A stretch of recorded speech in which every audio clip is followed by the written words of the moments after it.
শালার কি একটা পরিবারে জন্মগ্রহণ করলাম। মাই কই ইঞ্জিনিয়ারের লেগা, বাহে কই ডাক্তারের লেগা, এই হিসাবে পাইলট হয়ে গেছি গা।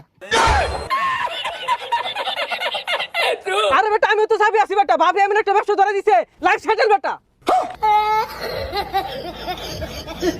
আরে বেটা আমার কথা তো করে কি কইম, বাপে মনে করলে ভূমের বন্ধটা দিয়ে আসছে, অন্য মনে করলে যে একটা খামার দিয়ে বিরাট বড় 5-10 কোটি টাকার মামলা আছে না। আই বল নাই, আই গুলিস্তান পাকিস্তান আফগানিস্তান, আই বল নাই, আই জাতি বের, আই দর যাইবো গা।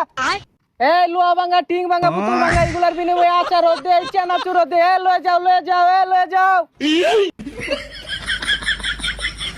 তুই যা বাহে, এটা কি কাম দিছে? আমি আরো বন্ধু লাগে ভাত মারলাম, আমার কোটি টাকার মামলা আছে। আরে মনে করলি বিমান না মাত্র নামাই তো হইলাম, মাত্র ব্যবসাটা গুছাই থইলাম। আমিও খামার